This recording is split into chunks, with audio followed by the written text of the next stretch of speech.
ভৱানী দত্তক স্মৃতি চাবি প্ৰদান কৰিছে আৰু ইয়াৰ লগে লগে যোৰহাট জিলা ডক্টৰ বাণীকান্ত কাকতি মেধা বঁটা আঁচনিখনৰ শুভাৰম্ভ ঘটে। জনাইছোঁ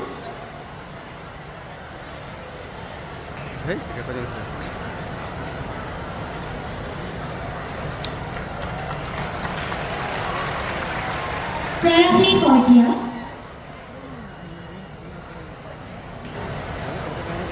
খুশী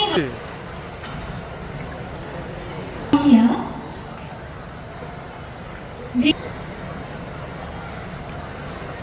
ৰিয়া বৰা,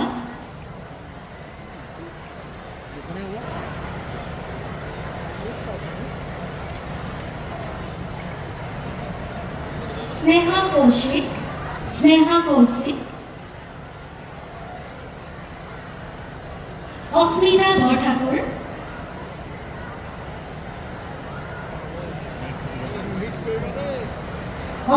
বৰঠাকুৰ, মীনাক্ষী শইকীয়া,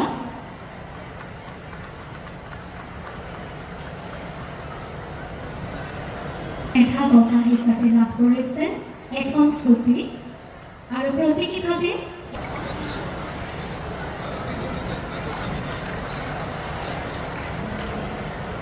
সুপ্ৰদীপ চৰকাৰ।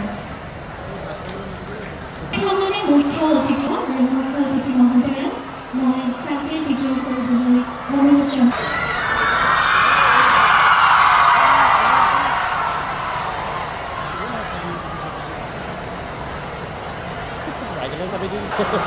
স্মৃতি ছায়া বৰা, টিয়ক হাইস্কুল।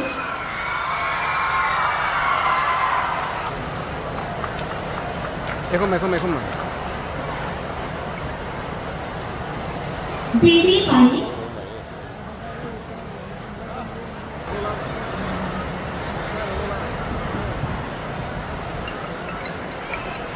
সেকেন্ডাৰী স্কুলৰ ৰিগঞ্জনা দেৱী,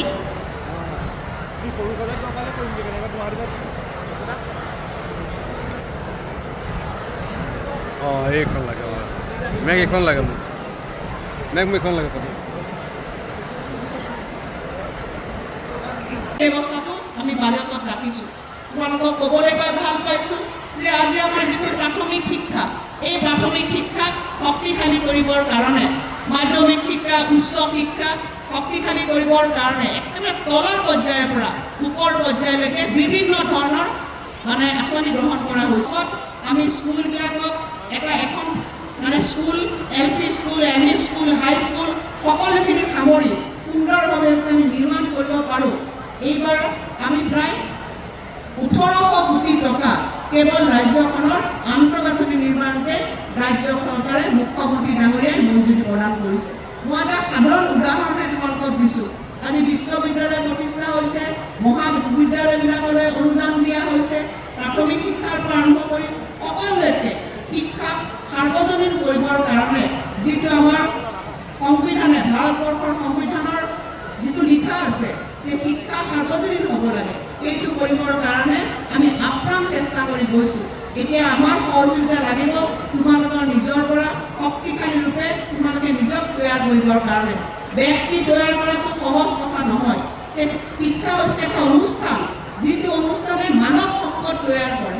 সেইকাৰণে এই বিভাগটো কোৱা হৈছে হিউমেন ৰিচোৰ্চ ডেভেলপমেণ্ট। গতিকে আমি জাতিটো যদি শক্তিশালী হ'ব লাগে, আজি অসমীয়া ভাষাই ধ্ৰুপদী ভাষাৰ মৰ্যাদা পাইছে। আমি সকলো আনন্দিত যে অসমীয়া ভাষা আজি শক্তিশালী হৈছে, ক্লাছিকেল লেংগুৱেজৰ মৰ্যাদা পাইছে। সমান্তৰালভাৱে আমি ইংৰাজী ভাষাও যদি জানিব পাৰোঁ, তেতিয়াহ'লে আমাৰ ল'ৰা ছোৱালীবিলাকে বাহিৰলৈ গৈ বিভিন্ন ধৰণে তাত তেওঁলোকে কাম কাজ কৰিব পাৰিব, পঢ়া শুনা কৰিব পাৰিব, প্ৰতিযোগিতাত অংশগ্ৰহণ কৰিব পাৰিব। যাতে ভাষাটো যাতে অন্তৰায় নহয়, আজি আমাৰ একেবাৰে ক্লাছ 1ৰ পৰা ইংৰাজী শিক্ষাকো অন্তৰ্ভুক্ত কৰা হৈছে, যাতে এটা যুৱক যুৱতীয়ে যেতিয়া আমি তাত স্কুলত আমি এডমিশ্যন দিওঁ, একেবাৰে প্ৰাইমেৰী পৰ্যায়ৰ পৰা সকলো ভাষাৰ জ্ঞানে তেওঁলোকে লাভ কৰিব পাৰে। আজি ভাষাৰ শক্তিশালী আমাৰ হ'ব লাগিব। বহুদিনৰ নিৰত আমি সেই আনন্দৰ অনুভূতি আমি লাভ কৰিছোঁ। গতিকে মই সকলোকে অনুৰোধ কৰিছোঁ যে ভূপেন বৰগোহাঁই ডাঙৰীয়া সদায় এষাৰ কথা কৈছিল, যিটো মই সদায় তাত গ্ৰহণ কৰোঁ আন্তৰিকতাৰে, যে আত্মদিপু ভৱ। মই মোৰ নিজৰে বন্তি গছি মই কেতিয়াও বাধা নহয়। আজি যি আঁচনি চৰকাৰে গ্ৰহণ কৰিছে তোমালোকক আশীৰ্বাদ দিয়াৰ কাৰণেহে। এইটো নহয় যে শিক্ষা গ্ৰহণত কোনোবা এগৰাকী ছোৱালীয়ে স্কুটিখন নাপালে তাই আগুৱাই যাব নোৱাৰিব। মই ব্যক্তিগতভাৱে বিশ্বাস কৰোঁ, অন্তৰ যদি প্ৰবল হেঁপাহ থাকে, পঢ়াৰ হেঁপাহ থাকে, জ্ঞান লোৱাৰ হেঁপাহ থাকে, তাক কোনেও বাধা দিব নোৱাৰে। দৰিদ্ৰতা শিক্ষাৰ কেতিয়াও বাধা নহয়, দৰিদ্ৰতাই সমাজ জীৱনক কেতিয়াও বাধা দিব নোৱাৰে। ই আমাৰ তোমালোকৰ প্ৰতি থকা মৰম আৰু চেনেহৰ এক প্ৰতিদান। গতিকে তোমালোকে মই আশা কৰিছোঁ যে মুখ্যমন্ত্ৰী ডাঙৰীয়া আগবঢ়োৱা এই মৰমৰ প্ৰতিদান আমাক দিব লাগিব। বেছিকৈ পঢ়া শুনা কৰিব লাগিব, ভাল ৰিজাল্টটো কৰিব লাগিবই। সমান্তৰালভাৱে প্ৰতিযোগিতামূলক যিবিলাক পৰীক্ষা আমাৰ ৰাজ্যখনত চলি আছে তোমালোকে দেখিছা, সম্পূৰ্ণভাৱে স্বচ্ছভাৱে আমাৰ নিযুক্তি প্ৰক্ৰিয়াৰ আজি নিযুক্তি হৈছে, প্ৰতিযোগিতাবিলাক হৈছে আৰু সুন্দৰভাৱে অসমৰ ছাত্ৰ ছাত্ৰীয়ে আজি আমাৰ ৰাষ্ট্ৰত নাম উজ্বলাইছে। গতিকে আমি আশা কৰিম যোৰহাট জিলাৰ সুখ্যাতিৰে যিখিনি ছাত্ৰ ছাত্ৰীয়ে বঁটা গ্ৰহণ কৰিছা তোমালোকক সকলোকে মই শুভকামনা দিছোঁ। অনাগত দিনবিলাকত তোমালোকৰ এই সুখ্যাতি আৰু বিয়পি পৰক, যাতে অভিভাৱকসকল নৱম শ্ৰেণীৰ যিসকল ছাত্ৰ ছাত্ৰী আছে এবাৰ দশম শ্ৰেণীত হ'ব। তোমালোকে দশম শ্ৰেণী পাছ কৰাৰ পিছত আমাৰ অসমত মহিলা সবলীকৰণৰ কাৰণে আমাৰ কিশোৰীসকলক বাল্য বিবাহৰ পৰা যাতে মুক্ত কৰিব পাৰে তেনে এখন 10 লাখ ছাত্ৰীক সামৰি এখন আঁচনি গ্ৰহণ কৰিছে। আৰু এই আঁচনিখন মই ভাবোঁ যে অসমৰ ভিতৰতে নহয়, ভাৰতবৰ্ষৰ ভিতৰতে এখন খুব সুন্দৰ আঁচনি হিচাপে তৈয়াৰ কৰা হৈছে, যাৰ নাম হৈছে নিযুত মইনা আঁচনি। যিবিলাক ছাত্ৰ ছাত্ৰীৰ পৰিয়ালত দৰিদ্ৰতাৰ প্ৰভাৱ আছে সেইসকলে এই আঁচনিখনত অংশগ্ৰহণ কৰিছে। আমি নিজে দেখিছোঁ যে অসমত কেইবা লাখো ছাত্ৰীয়ে দশম শ্ৰেণী পাছ কৰাৰ পিছত 10 মাহৰ কাৰণে 10,000 টকা মাহেকীয়াকৈ তেওঁলোকক আমি একাউণ্টত ভৰাই দিছোঁ। তাৰ ওপৰত যিবিলাকে হায়াৰ ছেকেণ্ডেৰী পাছ কৰি গ্ৰেজুৱেশ্যন কৰি আছে তেওঁলোকৰ একাউণ্টত 1250 টকাকৈ উচ্চ শিক্ষা লাভ কৰিবৰ কাৰণে 2,500 টকা। এইখিনি কেৱল পইচাৰ এমাউণ্টেৰে নহয়, টকাৰ লেখেৰে নহয়, আমি আপোনালোকক শুভকামনা দিছোঁ, সদিচ্ছা দেখুৱাইছোঁ যে ছাত্ৰ ছাত্ৰীসকল দৰিদ্ৰতা সমাজৰ বাধা নহয়। তোমালোকে মেধাৰে সমাজখনক নেতৃত্ব দিব লাগিব আৰু তাৰ কাৰণে মুখ্যমন্ত্ৰী ডাঙৰীয়াই চৰকাৰে সদিচ্ছা প্ৰদান কৰিছে। অসমৰ সকলো ছাত্ৰ সমাজক, সকলো ছাত্ৰীসকলক পুনৰবাৰ আহ্বান জনাইছোঁ যে এই বছৰৰ শেষৰ এইটো মাহ, অহা বছৰটো সুন্দৰভাৱে তোমালোকে পঢ়া শুনা কৰিবা। ক্লাছ 10ত তোমালোকে পঢ়িব লাগিব, মেট্ৰিক পাছ কৰি ক্লাছ 11, 12 তাৰপিছত উচ্চ শিক্ষা গ্ৰহণ কৰি পেলাই এটা সময়ত যাতে আমি ক'ব লাভ কৰিছে। পুনৰবাৰ এই আঁচনিখনত অংশগ্ৰহণ কৰা সকলো ছাত্ৰ ছাত্ৰীক মই শুভকামনা জ্ঞাপন কৰিছোঁ। নতুন বছৰ আহিব লগা বছৰটো 2025ৰ শুভকামনা উল্লেখ দিছোঁ। শিক্ষাগুৰুসকলকো মই আহ্বান জনাইছোঁ যে আজি প্ৰতিযোগিতাৰ যুগ, এই প্ৰতিযোগিতাত অসম আগুৱাব লাগিব, অসমে শিক্ষাৰ ক্ষেত্ৰত নেতৃত্ব দিব লাগিব আৰু তাৰ কাৰণে গুণগত শিক্ষা যিটো কোৱালিটি এডুকেশ্যন আছে এই কোৱালিটি এডুকেশ্যনৰ অতি প্ৰয়োজনীয়তা আছে। আজি সেইকাৰণে চৰকাৰে গুৰু উৎসৱৰ নিচিনা আজি বিভিন্ন ধৰণৰ কাৰ্যক্ৰমণিকাবিলাক অসমত অনুষ্ঠিত কৰিছে আৰু এটা সময়ত এই গুৰু উৎসৱত আমাৰ যোৰহাট জিলাখনেও ভাল ফলাফল লাভ কৰিবলৈ সক্ষম হৈছে। পুনৰবাৰ আপোনালোকক মই অনুৰোধ জনাইছোঁ, আকৌ পুনৰ গুৰু উৎসৱ হ'ব। এই গুৰু উৎসৱত প্ৰত্যেকটো বিদ্যালয় মহাবিদ্যালয়বিলাকে সাজু হ'ব হ'ল, ছাত্ৰ ছাত্ৰীসকলক আপোনাক সাজু কৰাব আৰু আমি আশাবাদী যে যোৰহাট জিলাখনে গুৰু উৎসৱত বা কোৱালিটি এডুকেশ্যনত গুণগত শিক্ষাৰ ক্ষেত্ৰত এক সবল স্থান তেওঁলোকে ল'বলৈ সক্ষম হ'ব। পুনৰবাৰ সকলোকে মোৰ শুভকামনা জ্ঞাপন কৰি এইখিনি কথাৰে মই 3খন আঁচনিৰে শুভ আৰম্ভ কৰিছোঁ। ধন্যবাদ। শিক্ষানুষ্ঠান সংখ্যা বাঢ়িছে। আগতে ছাত্ৰ ছাত্ৰীসকল সীমিত শিক্ষানুষ্ঠান থকাৰ বাবে সীমিত ল'ৰা ছোৱালীয়ে তাত একজনভাৱে তেওঁলোকে পঢ়া শুনা স্থল পাইছিল। কিন্তু এতিয়া প্ৰত্যেক মেডিকেল কলেজে হওক, ইঞ্জিনিয়াৰিং কলেজে হওক, বিশ্ববিদ্যালয়ে হওক, আজি বিভিন্ন ধৰণৰ শিক্ষানুষ্ঠানৰ আজি সংখ্যা বৃদ্ধি হোৱাৰ লগে লগে এটা পঢ়াৰ এটা পৰিৱেশ আজি এটা সূচনা হৈছে। আজি বিভিন্ন ধৰণৰ নিযুত মইনা আঁচনিকে লৈ, আজি শিক্ষাগুৰুসকলক প্ৰশিক্ষণ প্ৰদানকে লৈ, আজি খেল মহাৰণৰ ব্যৱস্থা গ্ৰহণ কৰিয়ে হওক, আজি আমাৰ পৰিৱেশ সাংস্কৃতিক মহাসংগ্ৰামৰ যোগেদিয়ে হওক, আমাৰ ছাত্ৰ ছাত্ৰীসকলৰ মাজত এটা নতুন উৰ্জা অনাৰ বাবে মাননীয় মুখ্যমন্ত্ৰী এটা পদক্ষেপ। মডেল কলেজে হওক, মডেল স্কুলেই হওক, আজি বিভিন্ন ধৰণৰ আন্তঃগাঁথনি উন্নয়নৰ ক্ষেত্ৰতে হওক, বিভিন্ন ধৰণৰ আজি ব্যৱস্থা গ্ৰহণ কৰিছে। ৰাস্তা পদূলি ভালৰ ক্ষেত্ৰতে হওক, আজি আমাৰ বিভিন্ন ধৰণৰ আমাৰ প্ৰয়োজন আছিলে, আমাৰ যিসমূহ জড়িত হৈ আছে ছাত্ৰ ছাত্ৰীসকলৰ লগত অভিভাৱকসকলক আজি অৰুণোদয় আঁচনি প্ৰদান কৰিয়ে হওক, তেওঁলোকক উৎসাহিত কৰা চাহ বাগানৰ শ্ৰমিকৰ আজি সন্তানসকলক উৎসাহিত কৰিবলৈ চাহ বাগানৰ শ্ৰমিকৰ মজুৰি বৃদ্ধি কৰিয়ে হওক, প্ৰত্যেকৰে উপাৰ্জন বৃদ্ধি, যিসকলে কৃষক তেওঁলোকক উচিত ধানৰ মূল্য প্ৰদান কৰি হওক, অন্যান্য বিভিন্ন দিশত আজি উদ্যোগ লৈছে। মোৰ দৃঢ় বিশ্বাস আমাৰ ছাত্ৰ ছাত্ৰীসকলে নিশ্চয় তেওঁলোকৰ এই সোণালী ক্ষণ তেওঁলোকে নিশ্চয় খুব ভালদৰে পাৰ কৰিব। মই সামৰিব বিচাৰিম, মোৰ দুটামান মনৰ কথা মাননীয় জ্যেষ্ঠ বিধায়ক প্ৰাক্তন অধ্যক্ষ অসম কম্পিউটাৰ বিধানসভাৰ হিতেন্দ্ৰ গোস্বামী ডাঙৰীয়াই ক'লে মোবাইল ইউজৰ ওপৰত, মোবাইল ইউজটোৰ ওপৰত মই ৰিপিট নকৰোঁ। মই ছাত্ৰ ছাত্ৰীসকলে এইটোৱে ক'ম যে মোবাইলটো গাৰ্লফ্ৰেণ্ড বয়ফ্ৰেণ্ড বেছিকৈ নকৰি বা ইনষ্টাগ্ৰাম ৰীল এইবোৰত বেছিকৈ নাযায়, অলপ পঢ়া সময়ত বেছিকৈ পঢ়িবলৈ অনুৰোধ কৰিছোঁ। আৰু যদি ইপিনে যায় তেনে ইপিনে নহ'ব, সেইকাৰণে তেওঁলোকক বিশেষভাৱে অনুৰোধ জনাইছোঁ। শেষত এইটোৱে ক'ম, আজি মাননীয় মুখ্যমন্ত্ৰী বাৰম্বাৰ কৈ আহিছে, মাননীয় মন্ত্ৰী ডাঙৰীয়াই বাৰম্বাৰ কৈ আহিছে, আমি ক'ব বিচাৰিম যে মৰমৰ ছাত্ৰ ছাত্ৰীসকল তোমালোকে দেউতা মাক খুব সন্মান কৰি চলিবা, দেউতা মাক খুব চাবা, আৰু দেউতা মাৰ প্ৰতি দেউতা মাক কষ্ট যে ত্যাগ কৰিছিল, তোমালোকৰ কাৰণে বহুত ত্যাগ কৰিছে তেওঁলোকে। বৰষুণৰ দিনতো হয়তো ছাতি নোলোৱাকৈ দেউতা গৈছিল, জ্বৰ হ'ব লগা হৈছিল, গৰমৰ দিনত য'ত আমাৰ AC নহ'লে থাকিব নোৱাৰোঁ, ফেন নহ'লে থাকিব নোৱাৰোঁ, তোমাৰ মায়ে তোমাৰ কাৰণে ৰান্ধি খুৱাইছিল, ঈশ্বৰৰ আগত গেছৰ আগত চৌকাৰ আগত তোমাৰ মায়ে খুৱাইছিল। দেউতা মাৰ ত্যাগটো সদায় মনত ৰাখি পেলাই তোমালোকে আগুৱাই যাবা। ভগৱান ঈশ্বৰে গুৰুজনাই পঢ়ুৱে তোমালোকক আশীৰ্বাদ প্ৰদান কৰক, তোমালোকৰ মংগল হওক। পুনৰবাৰ সকলোকে আন্তৰিক শ্ৰদ্ধাপূৰ্ণ জনাই ছাত্ৰ ছাত্ৰীসকলক শুভেচ্ছা জনাই মোৰ বক্তব্য সামৰিছোঁ। ধন্যবাদ, নমস্কাৰ, জয় হিন্দ, ভাৰত মাতা কি।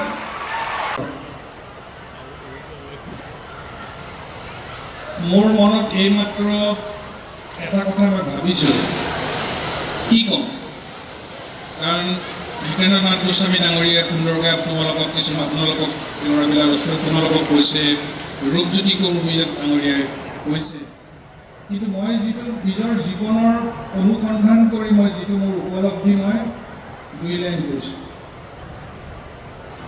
আমাক জীৱনত যেতিয়া আমি প্ৰাপ্তি কিবা এটা আমাৰ হয়, এটা বস্তু আমি সদায় বিচাৰোঁ, উই অলৱেজ হান্ট, কি লাগে আমাক শান্তি, আমাক শান্তি লাগে, আমি সুখী হ'বলৈ বিচাৰোঁ।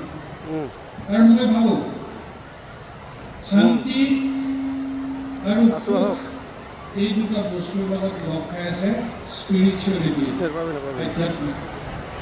আৰু তোমালোকক মই অসম চৰকাৰক ধন্যবাদ দিয়া প্ৰক্ৰিয়াটোলৈ মই আহিম, বেছি দেৰি নকৰোঁ। বাইদেৱে ক'ব, আমাৰ মাজত DC চাহাব এগৰাকী ডেকা IAS অফিচাৰ শিৱানী ডাঙৰীয়া ব্যক্তিৰ নাম ল'বলৈ মই থাকি গৈছিলে, তেখেতকো সম্বোধন কৰিছোঁ। স্পিৰিচুৱেলিটি, এতিয়া আমি শান্তি কেনেকৈ পাম? আমি শান্তিৰ মাৰ্গত যাবলৈ হ'লে আমাৰ আধ্যাত্মিক দিশত আমি যাব লাগিব, আৰু আধ্যাত্মিক দিশত যাবলৈ হ'লে ইয়াত যিসকল অভিভাৱক আছে, যিসকল উঠি অহা প্ৰজন্ম আছে, মই এটাই ক'ম, ইয়াত প্ৰথম আমি প্ৰাৰ্থনা কৰিবলৈ শিকিব লাগিব। সদায় গধূলি চাকি জ্বলাই নিজৰ নিজৰ ধৰ্মত প্ৰাৰ্থনা কৰক।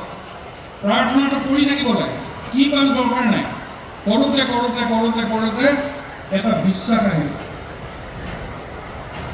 এই যে বিশ্বাসটো আহিব, বিশ্বাসটো অহাৰ লগে লগে লাহে লাহে ঈশ্বৰ প্ৰেম, এই বিশ্বাসটো ঈশ্বৰ প্ৰেমলৈ পৰ্যবেক্ষিত।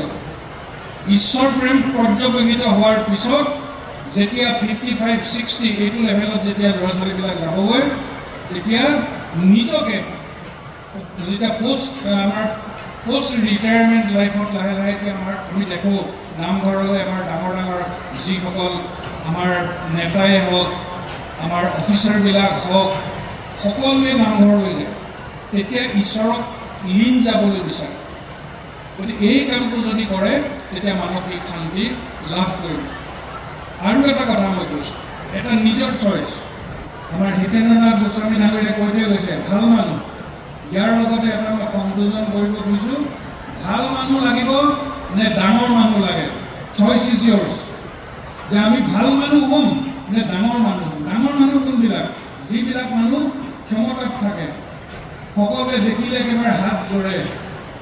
কিন্তু ক্ষমতাৰ পৰা যোৱাৰ পিছত কিন্তু দণ্ডিত নলয়। মই এতিয়া আজি MLA, মই নিজকে অনুভৱ কৰোঁ যে মই ডাঙৰ মানুহ, কিন্তু মই যদি ঠিক কাম নকৰোঁ কাইলৈ মোক সমাজে গ্ৰহণ নকৰে। যিদিনাখনে মোৰ MLA চিট গ'ল ময়ো গ'লোঁ, কিন্তু মই যদি এজন ভাল মানুহ হৈ থাকোঁ মোক সমাজে সদায় বিচাৰিব। এইটোৱে মোৰ জীৱনৰ আজিৰ মোৰ এইটো মই উপলব্ধি কৰিছোঁ। মই ৰাজনীতিত অহাৰ লগে লগে মই কেনেকৈ ভাল হৈ থাকিব পাৰোঁ, ৰাইজে বেয়া নোপোৱাকৈ মই কেনেকৈ থাকিব পাৰোঁ, মই চেষ্টা কৰিছোঁ। এইখিনি চিন্তা কৰিবৰ কাৰণে মই ৰাইজক মোৰ ল'ৰা ছোৱালীখিনিক মই দিলোঁ। শেষত আজি অসম চৰকাৰৰ যি পদক্ষেপ, এই অভিলাষী আঁচনি, আনন্দৰাম বৰুৱা, বাণীকান্ত কাকতি, আমাৰ স্মৃতি ভিতৰত এই অভিলাষী আঁচনি, এই আঁচনিৰ মই শলাগ লৈছোঁ। অসম চৰকাৰক মই ধন্যবাদ দিছোঁ।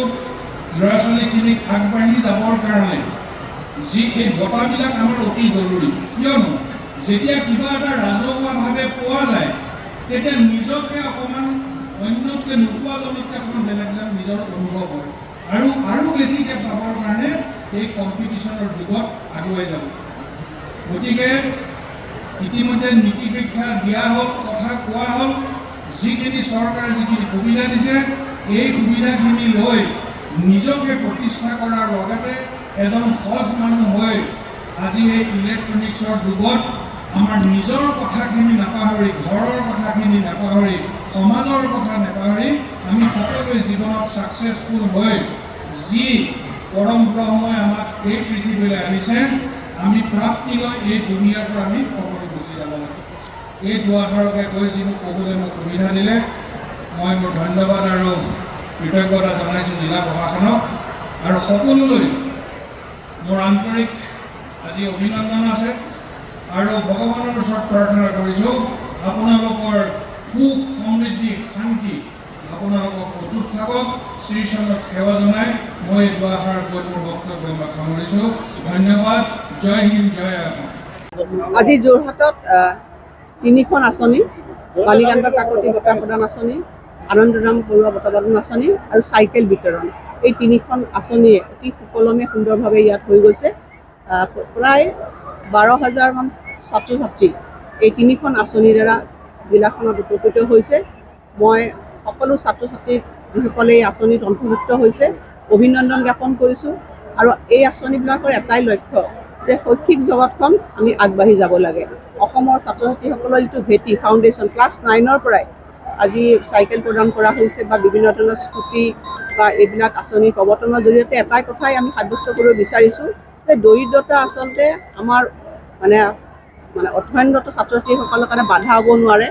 আৰু সেই হিচাপে অভিভাৱক হিচাপে আমাৰ চৰকাৰখন পিছত তেওঁলোকৰ লগত আছে, আৰু তেওঁলোকক আমি এইটোৱেই কৈছে তোমালোকে আগবাঢ়ি যোৱা, যাতে বিভিন্ন ধৰণৰ পৰিস্থিতিৰ তেওঁলোকে চম্ভালি লৈ পেলাই নিজৰ যিটো প্ৰতিভা তাৰ বিকাশ কৰিব পাৰে। আৰু আমি দেখিছোঁ যে ৰাজ্যখনত যথেষ্টখিনি প্ৰতিভাৱান ছাত্ৰ ছাত্ৰী আছে।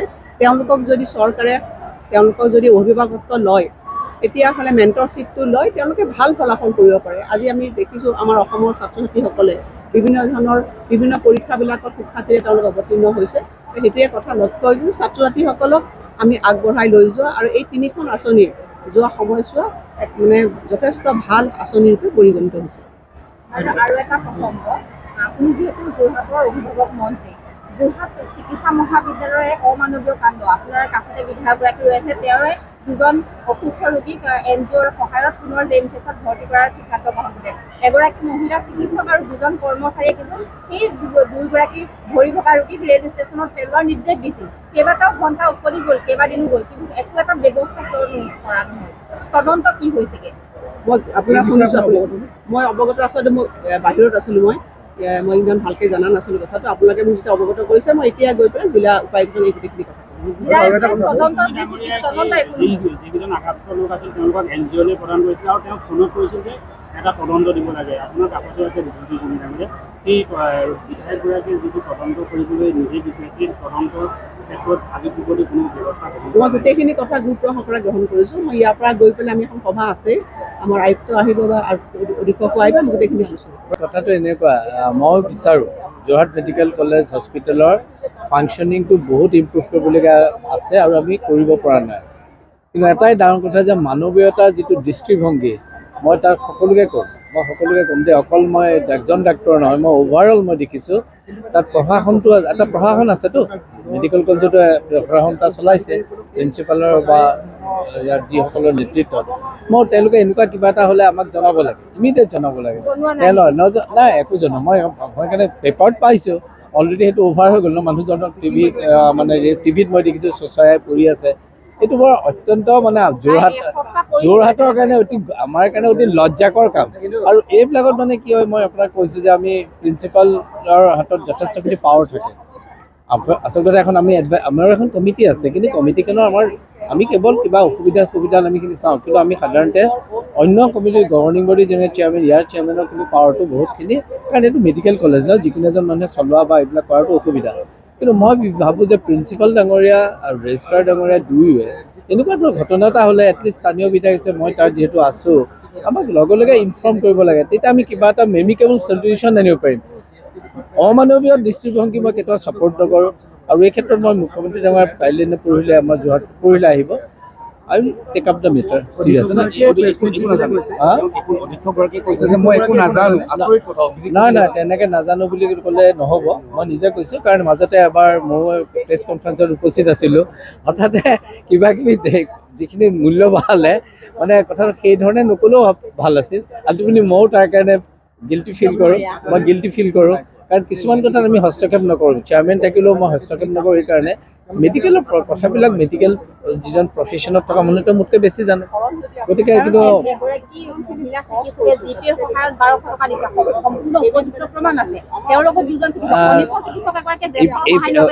মই এইবোৰ কথা ক'ব নাপায় এনেকৈ মুকলিকে। If you do not mind, মোক যদি কেইটামান বস্তু দি দিয়ে অকণমান এটা নোট দি, মই within 1 week I will hold the meeting. মই সেইকাৰণে আপোনালোকে যদি মোক অকণমান নোট এটা দিয়ে মই ভাল পাম, কেলে মই তেতিয়া I can convene a meeting to discuss the issue. সেইটো মোৰ কেপাচিটি আছে, হ'ব।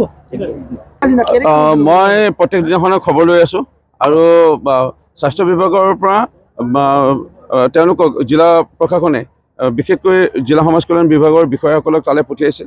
আৰু শিৱাস নামৰ যি NGO ৰিমঝিম মহন্ত বাইদেউ, তেওঁলোকক দায়িত্ব দিয়া হৈছে এই লোকসকলক চিকিৎসা মহাবিদ্যালয়ৰ পৰা চিকিৎসকে ভাল কৰাৰ পিছত তালৈ লৈ গৈ যত্ন ল'বৰ কাৰণে।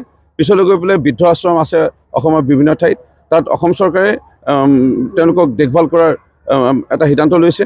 আৰু ইয়াৰ লগতে অসম পুলিচে বিহাৰৰ পুলিচৰ লগত পাচন নামৰ যিজন লোক, তেওঁক ইয়াৰ পৰা ঠিক কৰি পেলাই বিহাৰৰ চৰকাৰ গতাই দিয়া, ইয়াৰ পৰা আৰোগ্য হোৱাৰ পিছত তালৈ পঠিয়াই দিয়া, এনে এটা সিদ্ধান্ত হৈছে। আৰু যিজন নাওবৈচাৰ দত্ত উপাধি যিজন লোক, তেওঁলোকৰ পৰিয়ালৰ লোক যদি কোনো আগবাঢ়ি নাহে, এই বাতৰি আপোনালোকে পৰিৱেশন কৰি আহিছে, মই মৰিনী সংবাদ মাধ্যম যোৰহাটৰ সংবাদ মাধ্যমক ধন্যবাদ জনাম। তাৰপিছতে যদি কোনো ওলাই নাহে, তেওঁক আমি কোনো এখন বৃদ্ধ আশ্ৰমত ভালধৰণে ৰখাৰ আমি চেষ্টা কৰিম। এতিয়া তদন্ত বিষয়টো কেলেই জিলা আয়ুক্ত বা জিলা প্ৰশাসনে অলপ পলম কৰিছে মই নাজানো, কিন্তু মই জনাত এনকুৱাৰী চলি আছে।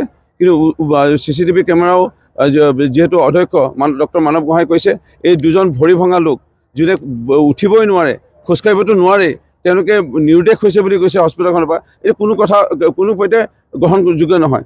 এইটো তেওঁলোকে উঠিব নোৱাৰা লোকসকলে, এজনে যদি দুজনে ধৰি নিদিয়ে উঠিবই নোৱাৰে, তেনেকুৱা লোক দুজন হস্পিটেলৰ পৰা পলাই অহা, এইটো প্ৰশ্নই উঠিব নাই। সেইকাৰণে ডক্টৰ মানৱ গোহাঁই এই অধ্যক্ষগৰাকীৰ যিটো বক্তব্য আমি খণ্ডন কৰিছোঁ। কাৰোবাক কোনোবা তেওঁ দোষী বা তেওঁ কাৰোবাক বচাব বিচাৰিছে কোনো চিকিৎসকক, যোন চিকিৎসকে হেমাহি কৰিছে তেওঁৰ ওপৰত বিহিত ব্যৱস্থাটো হ'বই লাগিব, সেইটো মানে এৰিবলৈ নাই। এতিয়া ৰাজ্য চিকিৎসালয়সমূহত অভিভাৱকবিহীন ৰোগীয়ে ভৰি পৰিছে, এই ক্ষেত্ৰত আপুনি চৰকাৰৰ সৈতে আলোচনাত কিবা? আপুনি কোৱাটো ইমান সত্য নহয়। অভিভাৱকবিহীন বহু লোকে ভৰি পৰা নাই, হয়তো 2-এজন ক'ৰবাত এনেকুৱা ওলাইছে বা হ'ব পাৰে। এটা ঠিক এনে লোকো আছে য'ত ধৰ্ম আছে তাত অধৰ্মও আছে, আৰু য'ত মানে সত্য আছে তাত অসত্যও আছে। ইয়াত এনেধৰণৰ পৰিৱেশ আহিছে, বহু মানুহে নিজৰ দেউতাক মাক, এতিয়া দত্ত ডাঙৰীয়াৰ পৰিবাৰ আছে বুলি আমি শুনা পাইছোঁ। দত্ত ডাঙৰীয়াৰ মানে খুৰাক আছে, বৰ্তাক আছে, পৰিয়ালৰ ভতিজা ভাগিন বহুত আছে। তৎসত্ত্বেও তেওঁলোকে সামান্য যিটো তেওঁলোকে ন্যূনতম এটা তেওঁলোকে হয়তো এই দত্ত ডাঙৰীয়াক চিকিৎসা কৰাব লাগিছিল বা দেখভাল কৰাব লাগিছিল। কিমান দিন থাকিব এজন বয়স্ক লোক, সেইটোকো কৰা নাই। সেইকাৰণে মানৱতা য'ত আছে মানৱতাও ক'ৰবাত আছে, কিন্তু মোৰ দৃঢ় বিশ্বাস এনে কথাবোৰ আমাৰ অসমৰ ৰাইজে বহু আপদ বিপদৰ ক্ষণত ইজনে সিজনক আমি সহায় কৰি পাইছোঁ। এই দত্ত ডাঙৰীয়াকো সহায় কৰা লোক মই যেনেকৈ আগবাঢ়িছোঁ আৰু হয়তো আৰু কোনোবা আগবাঢ়ি আহিব, এনেধৰণে আমি আগবাঢ়ি যাম।